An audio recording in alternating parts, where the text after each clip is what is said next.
Mtakatifu. Bwana awe nanyi. Ndugu zangu, Jumapili hii ya leo tunasherehekea Pentekoste, ujio wa Roho Mtakatifu kwa mitume akiwemo Bikira Maria mama yetu. Ilikuwa ni ahadi ya Baba, the promise.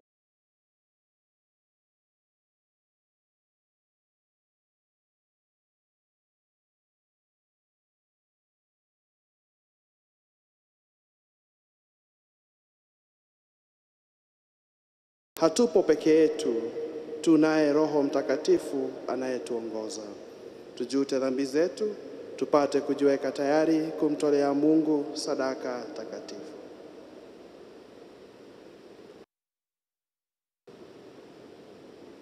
Na muungamia Mungu Mwenyezi, nanyi ndugu zangu, kwani nimekosa mno kwa mawazo, kwa maneno, kwa matendo na kwa kutotimiza wajibu. Nimekosa mimi, nimekosa sana.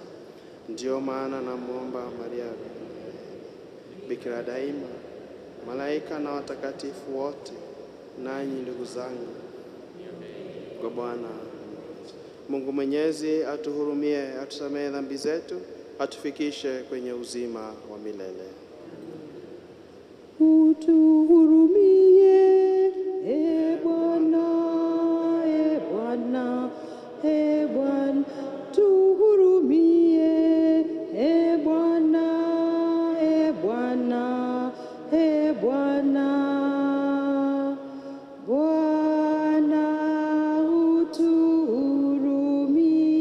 utuhurumie, utuhurumie, e Kristu, e Kristu, e Kristu, tuhurumie, e Kristu, e Kristu, e Kristu. Kristu utuhurumie, utuhurumie, e Bwana, e Bwana, e Bwana, tuhurumie, e Bwana, e Bwana, e Bwana. Bwana utuhurumie. Utukufu juu kwa Mungu, utukufu juu mbinguni, na amani kote duniani kwa wenye mapenzi mema. Tunakusifu, tunakuheshimu, twakuabudu, tunakutukuza, twashukuru kwa ajili ya utukufu wako mkuu. Utukufu juu mbinguni, utukufu juu mbinguni, na amani kote duniani kwa wenye mapenzi mema. Ewe Mungu ndiwe mfalme wa mbinguni, Baba Mwenyezi. Ewe Bwana Yesu Kristu, wa pekee mwana wa Baba. Utukufu juu kwa Mungu, utukufu juu mbinguni, na amani kote duniani kwa wenye mapenzi mema. Ewe Yesu mwana kondoo wa Mungu, mwana wa Baba, ewe mwenye kuziondoa dhambi zetu, tuhurumie. Utukufu juu kwa Mungu, utukufu juu mbinguni, na amani kote duniani kwa wenye mapenzi mema. Ewe mwenye kuziondoa za dunia dhambi za watu, ewe mwenye rehema nyingi, upokee maombi yetu. Utukufu juu kwa Mungu, utukufu juu mbinguni, na amani kote duniani kwa wenye mapenzi mema.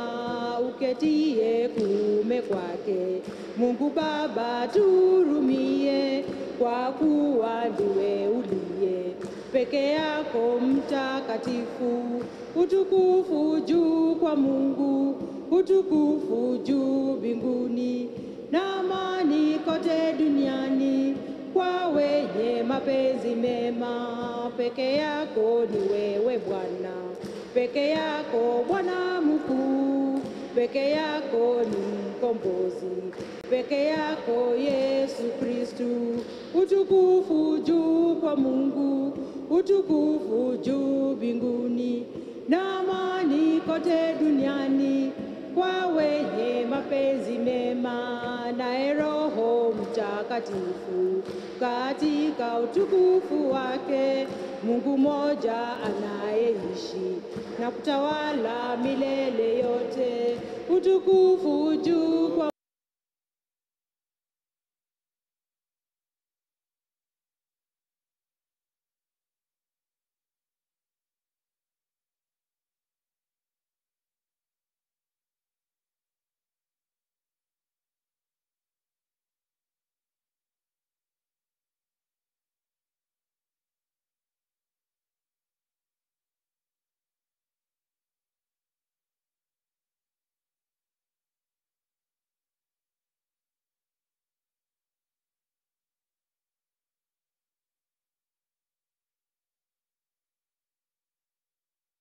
mwanao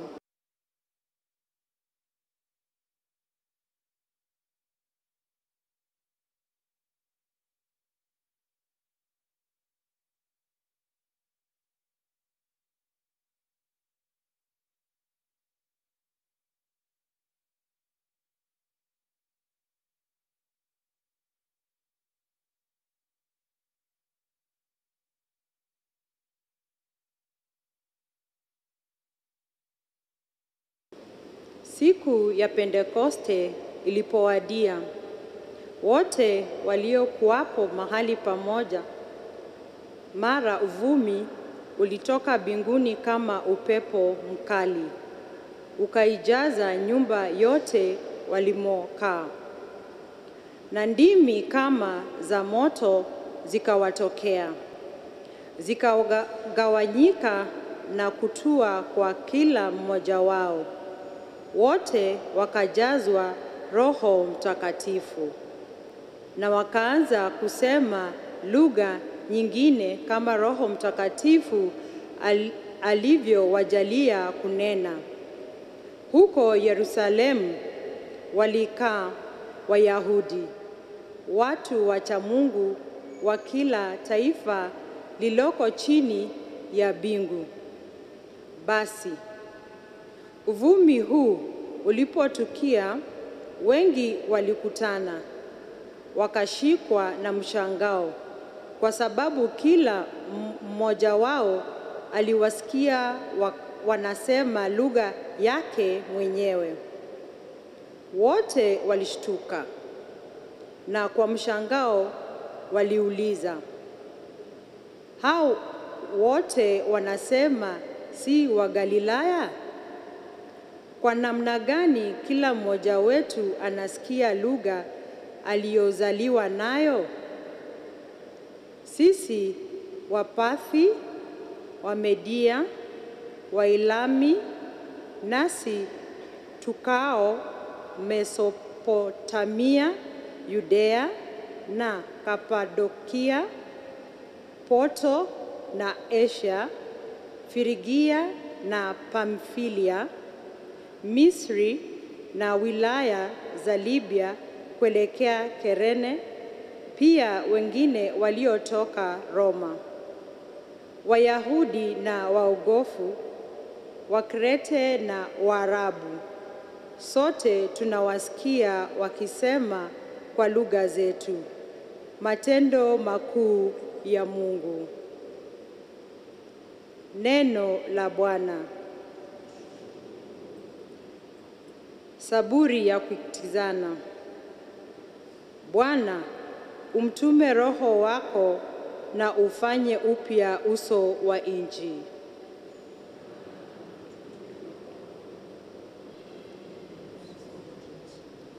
Bwana, umtume Roho wako na ufanye upya uso wa nchi.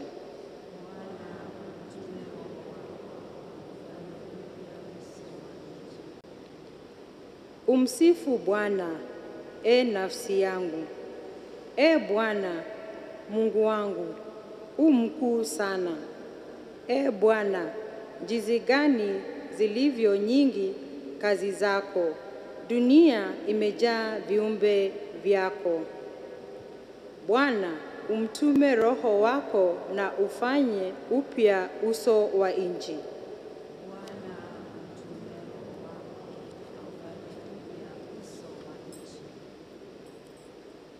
Ukiondoa pumzi yao wanakufa na kuyarudia mavumbi yao. Ukimtuma Roho wako wanaumbwa na unafanya upya uso wa nchi. Bwana, umtume Roho wako na umfanye upya uso wa nchi.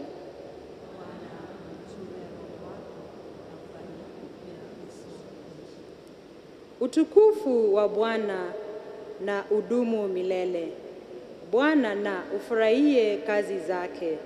Tafakari yangu na ipendeze Mungu, nami nitafurahi katika Bwana. Bwana, umtume Roho wako na ufanye upya uso wa nchi.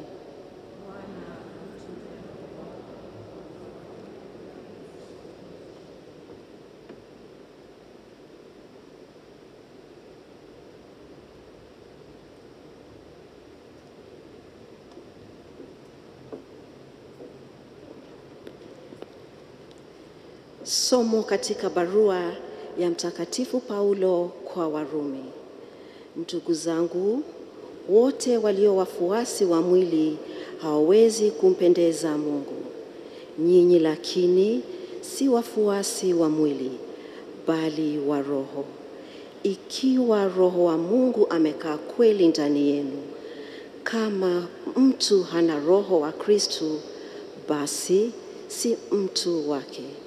Tena Kristo akiwa ndani yenu, miili imekufa kwa sababu ya dhambi, lakini roho ni uzima kwa sababu ya uadilifu.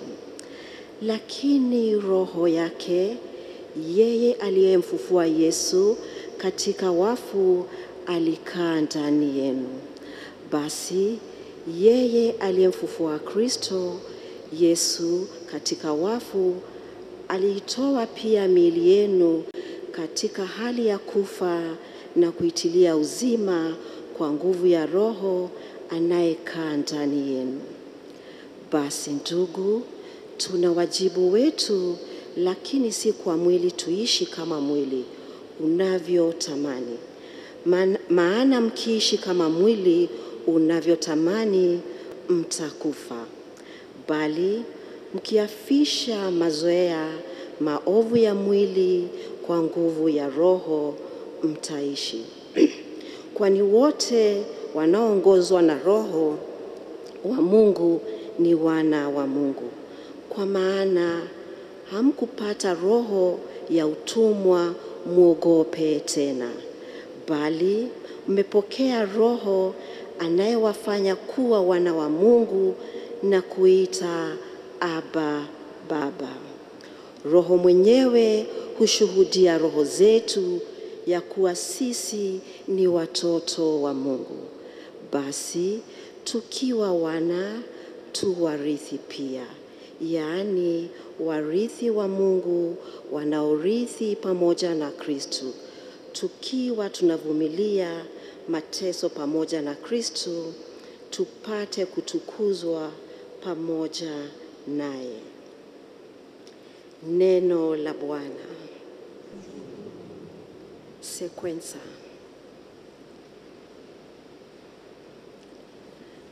Uje Roho Mtakatifu, tuangaze toka mbingu, roho zetu kwa mwangao. Uje Baba wa maskini, uje mtoa wa vipaji vya Mungu, uje mwanga wa mioyo. Ewe fariji mwema sana,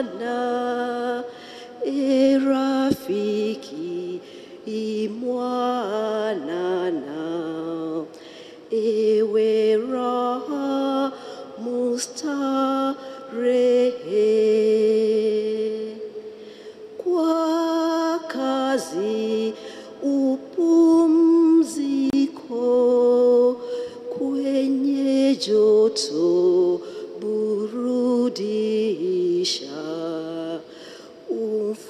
umfutaji wa machozi. Ewe mwanga wenye heri, uwajaze waamini neema yako mioyoni. Bila nguvu yako wewe, mwanadamu hana kitu. Kwake yote yanakoma. Osha machafuko yetu, panyeshe pakavu petu, na kuponya majeraha. Elegeza ukaidi, pasha moto ubaridi, nyosha upotovu wote.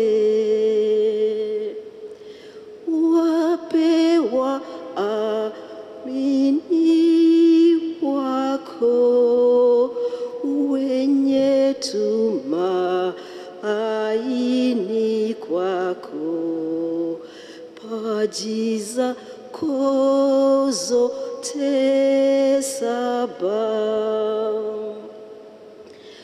Wape tuzo ya fadhila, wape mwisho bila ila, wape heri ya milele. Amina, Alleluia, amina, Alleluia, amina, Alleluia.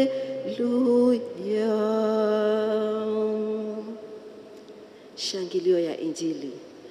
Alleluia, Alleluia, Alleluia, Alleluia, Alleluia, Alleluia. Njoo Roho Mfariji, jaza nyoyo za waumini wako, washa moto na mapendo ndani yao. Alleluia.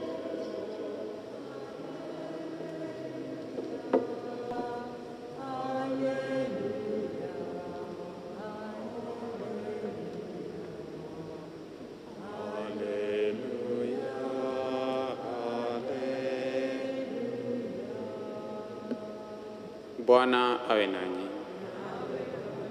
Somo la Injili takatifu ilivyoandikwa na Yohane. Wakati ule Yesu aliwaambia wafuasi wake,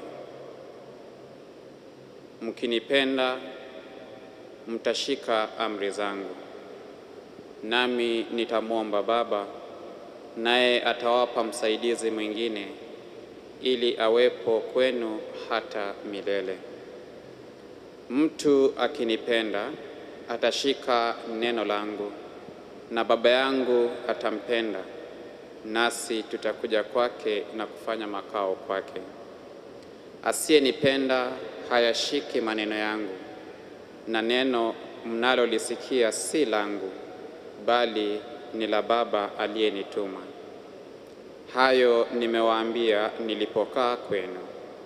Lakini msaidizi ndiye Roho Mtakatifu, ambaye Baba atamtuma kwa jina langu, atawafundisha yote na atawakumbusha yote niliyowaambia mimi. Injili ya Bwana.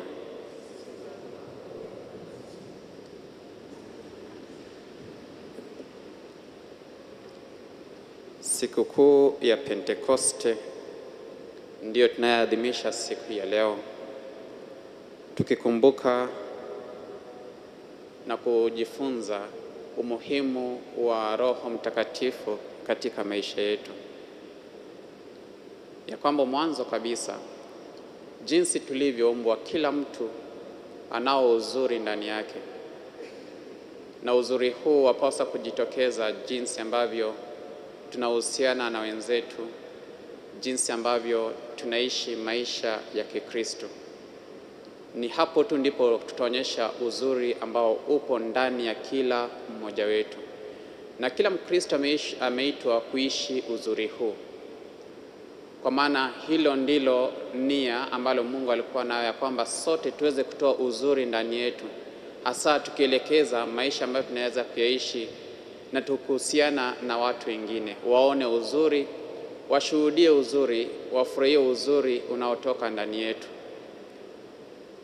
Jambo hili si la kawaida, kwa maana nyakati zingine ama kwa watu wengine sio uzuri ndio unaotoka ndani yao, ila ni maovu, ila ni mabaya ndio yanatoka ndani yao, licha ya kwamba sote tumeweza kuumbwa na uzuri ndani yetu. Ni kwa nini basi kuwepo na uovu? Ni kwa nini basi kuwe na ubaya? Ni kwa nini basi tusiondoe yale ambayo yanafaa kutoka ndani yetu, na yale yanayokinzana ndiyo yatoke ndani yetu? Yamaanisha kuwa kulikuwa na mahali ambapo tuliweza kukosea. Yamaanisha kuna wakati ambao tuliweza kuziba masikio yetu. Kuna wakati ambapo tumeziba macho yetu, tumeyaziba, tumeyafunga mikono yetu, tusiweze kushuhudia uzuri ambao unafaa kutoka ndani yetu. Na ndiyo maana Roho Mtakatifu tunampokea. Roho huyu Mtakatifu anakuja kutukumbusha kwamba tunao uzuri ndani yetu. Licha ya kutukumbusha, vile vile Roho Mtakatifu anakuja kutupa nguvu ya kuweza kushuhudia sasa uzuri huu, nguvu ya kuweza kuondoa uoga ndani yetu, uoga wa kuweza kutenda yale mambo mema, uoga wa kuweza kushuhudia neno lake Mwenyezi Mungu, uoga wa kutoa yale mazuri yaliyo ndani yetu. Na uzuri huu unaandamana na upendo tulionao kwake Mungu Baba, na Baba upendo wake alionao kwetu. Ndio maana katika Injili tumesikia kwamba yeye ambaye ananipenda basi atalishika neno langu, naye Baba na mimi tutakuja tukae ndani yake. Kwa hivyo kushuhudia upendo wa Mungu ni mwanzo tuweze kulishika neno lake, na tukiangalia neno lake ni neno la upendo. Kwa hivyo katika yote tunayotenda lazima tuweze kuelekezwa na upendo na Roho Mtakatifu. Ukiangalia katika matunda ya Roho Mtakatifu, mojawapo na kwanza zaidi ni upendo wake Mungu Mwenyezi. Na upendo huu lazima tuweze kuishi ndani ya jamii, tuweze kuishi ndani ya familia, tuweze kuishi ndani ya kanisa na jamii kwa ujumla. Na upendo huu basi uweze kushuhudiwa vile vile na umoja na ushirikiano ambao sote tupasa kuwa nao. Na ndio maana Kristo kabla ya kwenda mbinguni, kabla ya kupaa, aliweza kuwaombea wafuasi wake ili waweze kuwa kitu kimoja. Na hata zaidi akatuombea hata nasi ambao tutaweza kulisikia neno lake hapo mbeleni, ya kwamba tuwe kitu kimoja. Kwa hivyo ushirikiano wetu na umoja wetu kama wa Kristo ni jambo ambalo linafaa zaidi, na ni jambo ambalo lazima tulikinge na tulifanyie kazi. Masomo ya siku ya leo, sasa somo la kwanza linapoelezea kuhusu ujio wa Roho Mtakatifu, unatukumbusha yale ambayo yaliweza kutokea pale ambapo watu walikuwa wakijenga mnara wa Babeli. Walipokuwa wakijenga mnara wa Babeli, walikuwa na umoja wa kuongea lugha moja, umoja wa kuanza kutenda mambo kwa kuelewana. Lakini umoja huo waliokuwa nao uliweza kuharibu, kwa maana walitaka kufikia kiwango ya kuwa kama na kufanya kazi kama Mungu. Waliweza kuingiwa na kiburi, waliweza kuingiwa na maringo, hivyo umoja wao haukuwafaa. Lakini umoja ambao tunaushuhudia siku ya leo ni umoja ambapo lugha tofauti tofauti zinawaleta watu pamoja, kwa maana ujumbe umebaki kuwa mmoja. Ya kwamba siku ya leo ndimi za moto zinapowashukia mitume na wale wengine waliokuwa nao 1200 wanaweza kuongea lugha tofauti tofauti wakiongea kitu kimoja. Hivyo watu wote waliokuwa pale waliweza kusikia ujumbe wake Yesu Kristo, ujumbe wake Mungu, na ujumbe huu uliweza kuwaweka na kuwa kitu kimoja, tofauti na pale mnara wa Babeli ambapo watu waliweza kutengana, kwa maana waliongea lugha ambazo hawakuweza kuelewana. Tunaposherehekea siku ya Pentekosti, tunakumbushwa kuhusu umoja huu, umoja wa kanisa, umoja wa ujumbe wake Yesu Kristo, umoja wa kanisa moja takatifu ambalo ni Katoliki, ya kwamba mimi na wewe ni watumishi katika kanisa hili. Mimi na wewe tunapaswa kuishi ujumbe huo mmoja, na tumesema hapo mwanzo kwamba ujumbe huu ni ujumbe wa upendo. Kwa hivyo wewe kama Mkristo unashuhudia vipi umoja wa Kristo katika maisha yetu? Unashuhudia vipi umoja wa Kristo katika kanisa letu na katika nchi yetu? Je, wewe ni yule ambaye unashiriki mambo ambayo yanawatenganisha watu, ama mambo ambayo yanawaleta watu pamoja, jinsi ambavyo Kristo na Roho Mtakatifu anatuelekeza siku ya leo ya kwamba tuwe kitu kimoja? Na tunapoongelea umoja huu vile vile tunajikumbusha ni mambo yapi ambayo hufanya kwamba tuweze kutengana. Ni mambo yapi ambayo yanaweza kufanya watu waweze kufarakana. Somo la pili tumeelezewa kwamba kunayo maisha ya roho na vile vile kunayo maisha ya mwili. Mara nyingi tunachagua kwamba tuweze kuongozwa na maisha ya mwili. Tunatenga Roho Mtakatifu, tunatenga maisha ya roho na tunafuata tamaa za mwili. Tunapofuata tamaa za mwili, kwa hakika hatutabaki pamoja. Kwa maana katika tamaa za mwili tutataka tuweze kuiba, tutataka tuweze kuweka mali iweze kuwa ni yetu, tutataka ya kwamba tuweze kufanya kila kitu ambayo kinanifaidisha tu mimi mwenyewe, ila sitamjali yule ambaye niko naye, sitamjali yule ambaye anaongea lugha tofauti na mimi, sitamjali mtu yote, kwa maana mimi nataka nijinufaishe mimi binafsi. Kwa hivyo kama Mkristo unaitwa ya kwamba ndiyo tunaishi katika miili yetu, lakini siku zote tuweze kuongozwa na Roho Mtakatifu. Roho huyu ambaye aliweza kuwashukia mitume kwa ishara ya mawimbi na ishara ya ndimi za moto. Mawimbi tunaelezewa ya kwamba ni ishara ya nguvu, nguvu ambayo Mungu anaweka ndani yetu. Ndimi za moto ni ishara ya upendo, upendo ambao vile vile umeweza kuwekwa ndani yetu. Kwa hivyo tunapewa nguvu ya kutambua kwamba ninao uwezo wa kufanya mambo yote mazuri ambayo Mungu ameweza kunijalia, na ninayo upendo ambayo ninaishi inaniunganisha pamoja na wenzangu na pamoja naye Mungu Baba Mwenyezi, pamoja naye Yesu Kristo, na hatimaye waweze kuja kuishi ndani yangu. Kwa hivyo Roho Mtakatifu anapokuja kati yetu na anapokuja ndani yetu, anakuja kutukumbusha kwamba tunao uwezo wa kutenda wema, na vile vile anakuja kutukumbusha kwamba maisha ambayo tumeweza kuwa tukiaishi huenda hayakuwa kumpendeza Mungu, huenda yamekuwa ni maisha ya kuishi maisha ya kimwili, na ambapo tunafaa kuachana nayo na tuweze kufuata maisha yake Roho Mtakatifu, maisha ambayo inaongozwa na Roho, maisha ambayo yanadhamini umoja wa Kikristo na upendo wa Kristo, ambayo yatatufanya tuweze kuishi maisha ambayo yanafaa kufuata sheria zake Mwenyezi Mungu. Kwa hivyo jukumu ni letu. Uamuzi ni wako wewe mwenyewe. Uamuzi ni wangu mimi mwenyewe. Je, nitafuata matendo ya mwili ama nitafuata matendo ya roho? Je, nitataka kuishi kama Mkristo halisi ama nitataka kuishi kama mtu ambaye anajifanya na ilhali hawezi kuishi maisha ya upendo? Ninafanya mambo ambayo yanawatenganisha watu, ninafanya mambo ambayo yanafuata giza.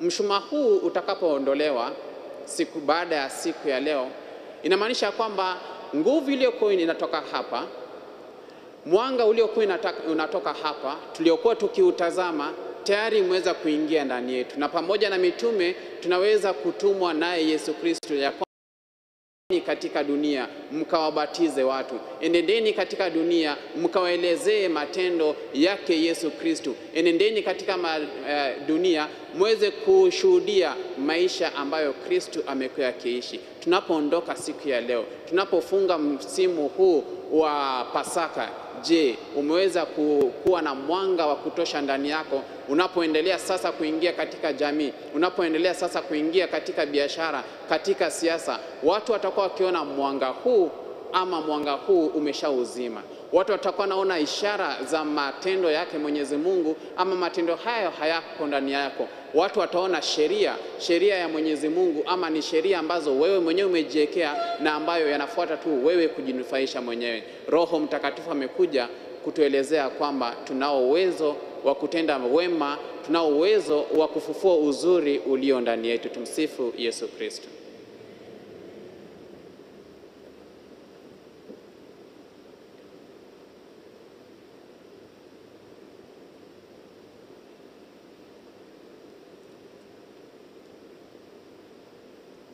Tusimame tukiri imani yetu. Nasadiki kwa Mungu mmoja, Baba Mwenyezi, muumba wa mbingu na dunia na vitu vyote vinavyoonekana na visivyoonekana. Nasadiki kwa Bwana mmoja, Yesu Kristo, mwana pekee wa Mungu, aliyezaliwa kwa Baba tangu milele yote, Mungu aliyetoka kwa Mungu, mwanga kwa mwanga, Mungu kweli kwa Mungu kweli, aliyezaliwa bila kuumbwa, mwenye umungu moja na Baba, ambaye vitu vyote vimeumbwa naye. Alishuka kutoka mbinguni kwa ajili yetu sisi wanadamu na kwa ajili ya wokovu wetu. Akapata mwili kwa uwezo wa Roho Mtakatifu, kwake yeye Bikira Maria akawa mwanadamu. Akasulubiwa kwa ajili yetu sisi kwa mamlaka ya Ponsio Pilato, akateswa, akafa na akazikwa. Siku ya tatu kafuka kadiri ya maandiko, akapaa mbinguni, ameketi kuume kwa Baba. Atakuja tena kwa utukufu kwa hukumu wazima na wafu, na ufalme wake hautakuwa na mwisho. Nasadiki kwa Roho Mtakatifu, Bwana na mleta uzima, atokaye kwa Baba na Mwana, anayeabudiwa na kutukuzwa pamoja na Baba na Mwana, aliyenena kwa vinywa vya manabii. Nasadiki kwa kanisa moja takatifu Katoliki la mitume, naungama ubatizo mmoja kwa maondoleo ya dhambi, nangojea na ufufuko wa wafu na uzima wa milele ijayo. Amina. Dominika ya Pentekoste, Roho Mtakatifu alijaza maisha ya mitume na wanafunzi waliokuwa wamekusanyika wakisali pamoja na Maria katika chumba cha juu. Leo tunasali kwa ajili ya ujio wa Pentekoste mpya katika kanisa lote, tunapomwomba Roho Mtakatifu aiendeleze kazi ya Kristo duniani. Kwa pamoja tusali, utujaze Roho wako. Kwa ajili ya kanisa lote, ili moto wa Roho Mtakatifu uje kuwapyaisha wabatizo wote, kama ulivyowashukia mitume na kuwafanya watangazaji shupavu wa matendo makuu ya Mungu. Bwana, tunakuomba. Kwa ajili ya Baba Mtakatifu wetu Leo, askofu wetu Filipo na waklero wote, ili wakiwa wamejazwa na uwepo wa mapaji ya Roho Mtakatifu, wajenge siku zote ushirikiano mkamilifu zaidi kati ya Wakristo. Bwana, tunakuomba. Kwa ajili ya watu wote wenye mapenzi mema, ili wakiongozwa na Roho Mtakatifu wafanye kazi pamoja kujenga dunia mpya iliyojaa haki kwa kila mmoja, hasa kwa walio maskini. Bwana, tunakuomba. Kwa ajili ya waliokata tamaa, wanaosononeka na wasio na matumaini, ili wapate katika utete wa maisha yao nguvu ya mwamko wa Roho Mtakatifu anayewapa changamoto ya kutoka katika kujitenga kwao. Bwana, tunakuomba. Kwa ajili ya wanaojiandaa kupokea sakramenti ya kipaimara, ili waimarishwe katika imani na kwa njia ya sala wakue katika tamanio lao la kuishi maisha ya Kikristo kwa ukamilifu. E Bwana, tunakuomba kwa ajili yetu sote, ili kupitia adhimisho hili la Ekaristi tufunge mioyo yetu kwa kazi ya utakatifuzaji ya Roho Mtakatifu, tupate kukua katika utakatifu na kuendeleza utume wa uinjilishaji wa Bwana. E Bwana, tunakuomba. E Baba wa upendo, zawadi ya Roho Mtakatifu imezileta pamoja lugha mbalimbali za dunia katika kuungama imani moja. Tunapokushukuru kwa zawadi hii ya ajabu, tunaomba umtume upya Roho wako juu ya kanisa, ili tupate kupiaishwa na kufananishwa na sura ya Kristo anayeishi na kutawala milele na milele.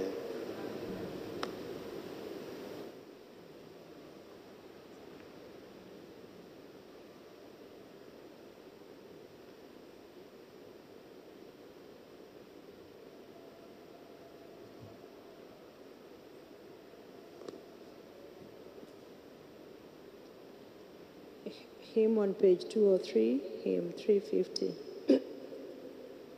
Njoni watu wote tutowe, njoni watu wote tutowe, njoni tutowe sadaka, sadaka, njoni tutowe sadaka. Kila mtu aanze kutoa, kila mtu aanze kutoa, njoni tutowe sadaka, sadaka, njoni tutowe sadaka. Toa sehemu yo ya 10, toa sehemu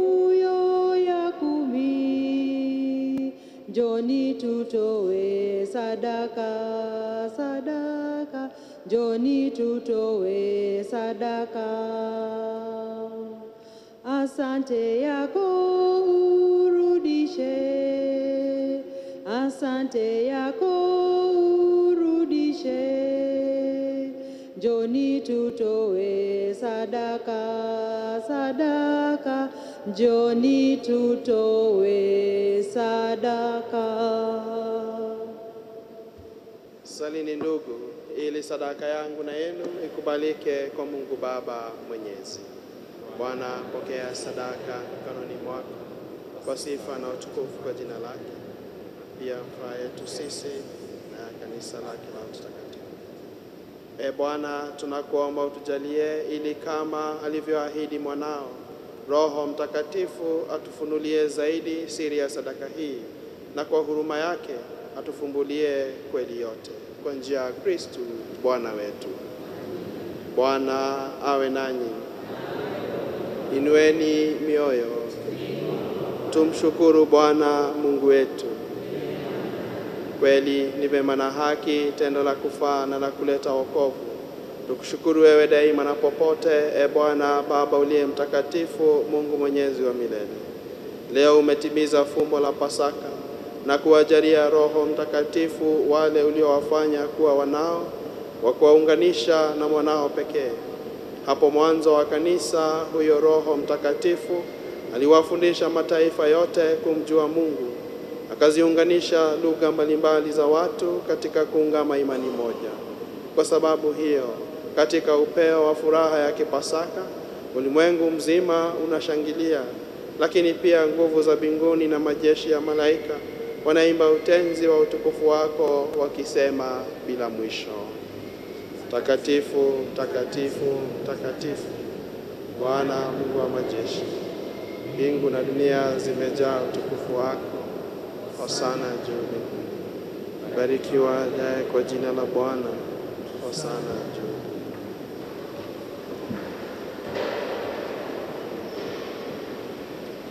E Bwana, kweli u mtakatifu na chemichemi ya utakatifu wote, tunakuomba vitakatifuze vipaji hivi kwa nguvu ya Roho wako, ili viwe kwetu mwili na damu ya Bwana wetu Yesu Kristo.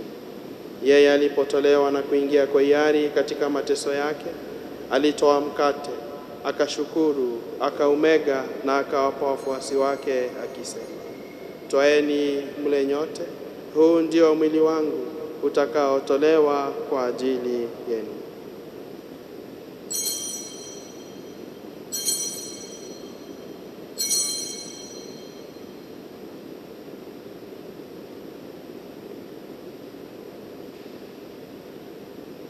Vivyo hivyo baada ya kula, akitoa kikombe na kushukuru tena, aliwapa wafuasi wake akisema, "Twaeni mnywe nyote, hiki ndicho kikombe cha damu yangu, damu ya agano jipya na la milele, itakayomwagika kwa ajili yenu na kwa ajili ya wengi kwa maondoleo ya dhambi.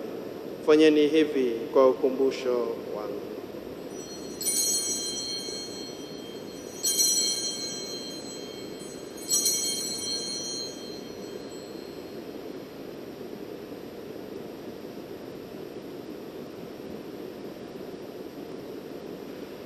Fumbo la imani.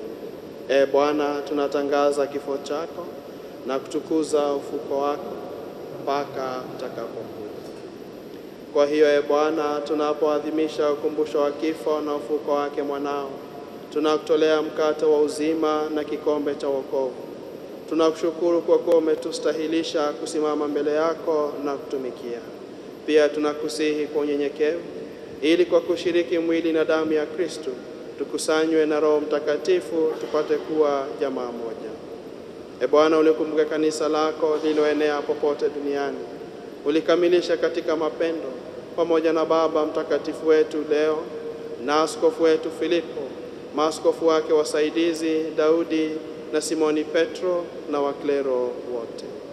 Wakumbuke pia ndugu zetu waliofariki dunia wakiwa na tumaini la ufufuko, na marehemu wote waliofariki dunia katika huruma yako. Uwapokee kwenye nuru ya uso wako. Tunakuomba uturumie sisi sote, ili pamoja na Maria Bikira mwenye heri mama wa Mungu na Mtakatifu Yosefu mume wake huyo bikira, mitume wenye heri na watakatifu wote waliokupendeza tangu kale, tustahili kushiriki uzima wa milele na kukusifu na kutukuza kwa njia ya mwanao Yesu Kristo.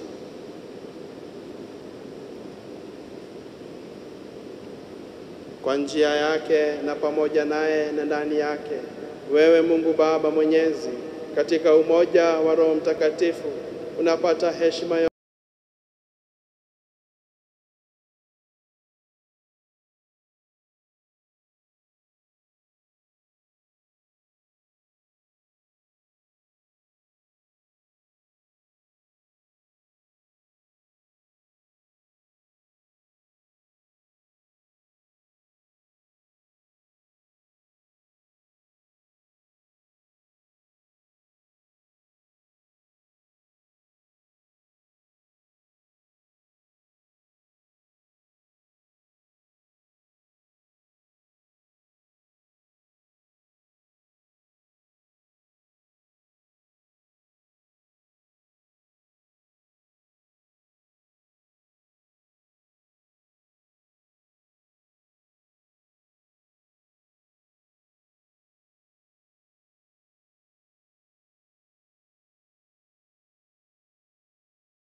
Sala baada ya komunyo. Roho ya Kristu mtakaze, mwili wa Kristu uniokoe, damu ya Kristu inichangamshe, maji ya ubafu wa Kristu yanioshe, mateso ya Kristu nguvu yanishidishe. Yesu mwema unisikilize, katika madonda yako unifiche, usikubali nitengane nawe, na adui muofu unikinge, saa ya kufa kwangu uniite, uniamuru kwako nije, na watakatifu wako nikutukuze milele na milele. Amina. Tuombe. Mungu unayelijalia kanisa lako mapaji ya mbinguni, uilinde ndani yetu neema yako na kipaji cha Roho Mtakatifu ulichotumiminia kistawi daima, nacho chakula cha kiroho kitufae kutuletea kwa wingi ukombozi wa milele, kwa njia ya Kristu Bwana wetu. Tuketi tusikilize matangazo.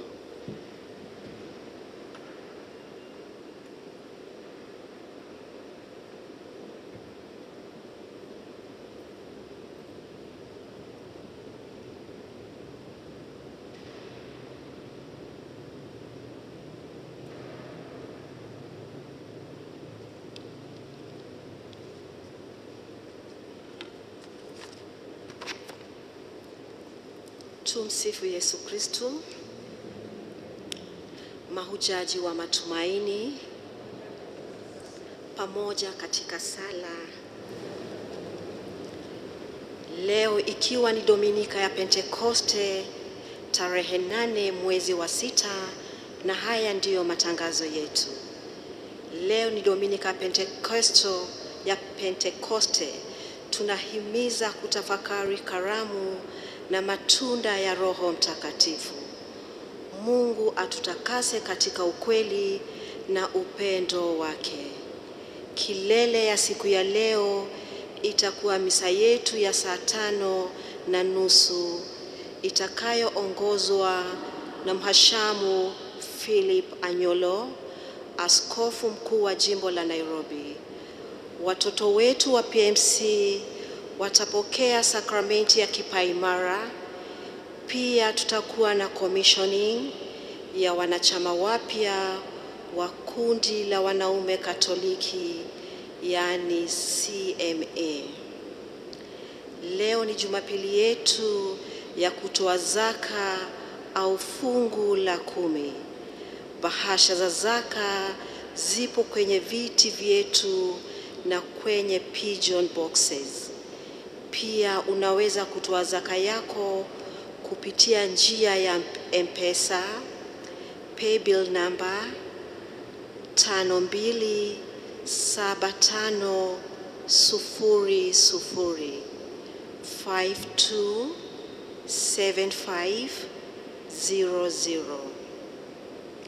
Vijana wetu wa Young Catholic Adults YCA wameandaa recollection yao Jumamosi ijayo tarehe 14, kisha watakuwa commissioned Jumapili ijayo kwenye misa ya saa 5:30 asubuhi.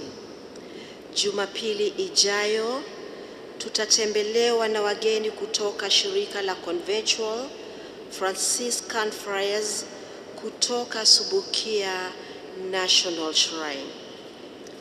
Wiki hii tutasherekea kumbukumbu ya Bikira Maria, mama wa kanisa, kesho Jumatatu.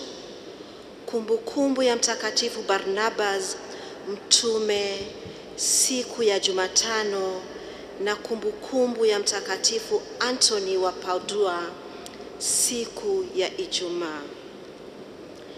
Tumeandaa semina ya pili ya mwaka wa jubilei ya matumaini itakayofanywa Jumamosi tarehe 21 mwezi wa 6 mwaka huu kuanzia saa 2 asubuhi hadi saa 7 mchana kwenye ukumbi mkuu. Jumapili tarehe 22 mwezi huu wa 6, kwaya yetu imeandaa tamasha ya nyimbo tutakapokuwa tunasherehekea Corpus Christi. Tamasha itaanza saa 8 mchana. Sote tunakaribishwa. Tumeandaa hija nyingine kwenye nchi ya Uganda na Rwanda, kutembelea Namugongo Martyr Shrine na Our Lady of Kibeho Shrine kuanzia tarehe 11 hadi 17 mwezi wa 8. Usajili unaendelea kwenye ofisi ya parokia. Siku ya mwisho ya kujisajili ni tarehe 30 mwezi wa 6.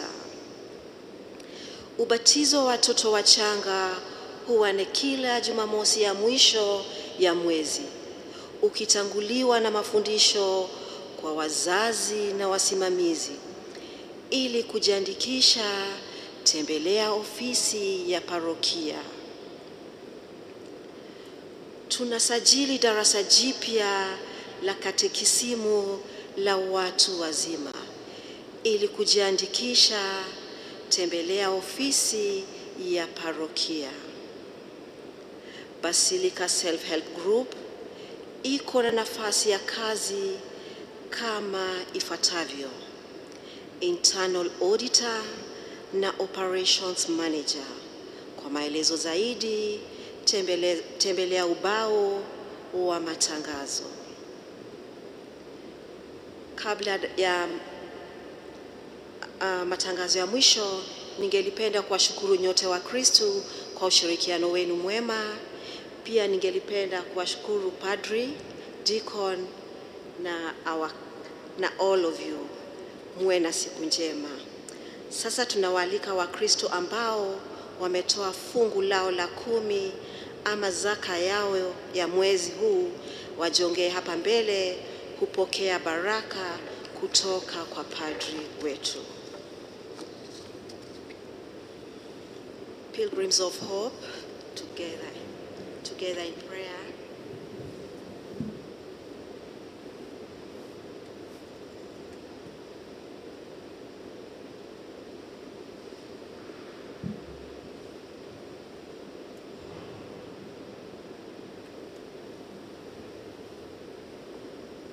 We pray.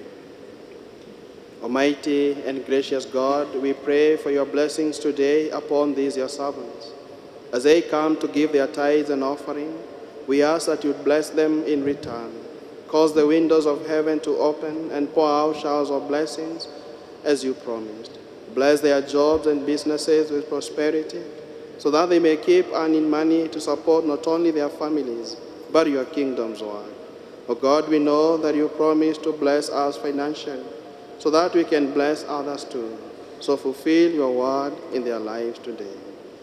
And may the blessings of Almighty God, the Father, and the Son, and the Holy Spirit come down on you and remain with you forever and ever.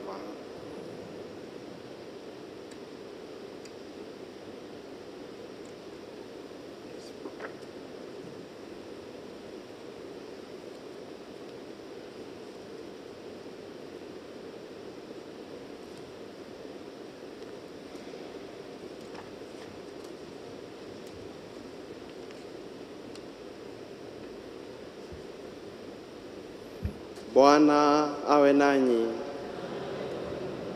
Inameni mpate baraka.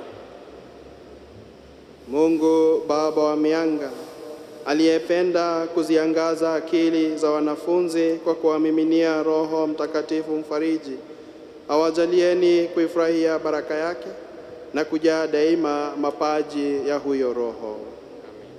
Tuseme amina.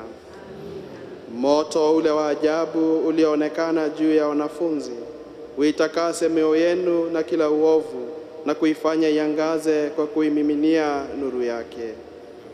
Na Mungu aliyependa kuunganisha lugha mbalimbali katika ungamo la imani moja, awadumishe ninyi katika imani hiyo, na kwa kuamini awajalie kumwona yeye mnayemtumaini.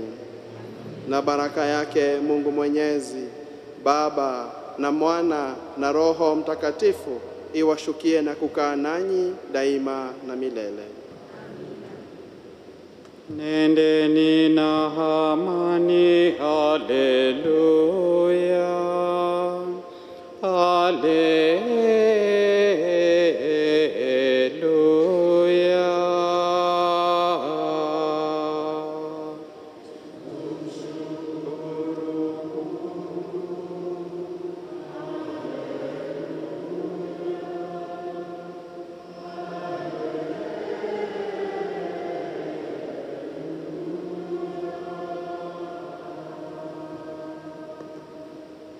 Exit hymn on page 267, hymn 532. Tunakushukuru Mama Maria kwa neema unazotujali. Asante Mama wa Yesu uliye na huruma, uzidi kutuombea mpaka saa ya kufa. Mama wa Yesu, mama mfariji wetu, asante sana kwa kutusimamia sisi. Tunakushukuru Mama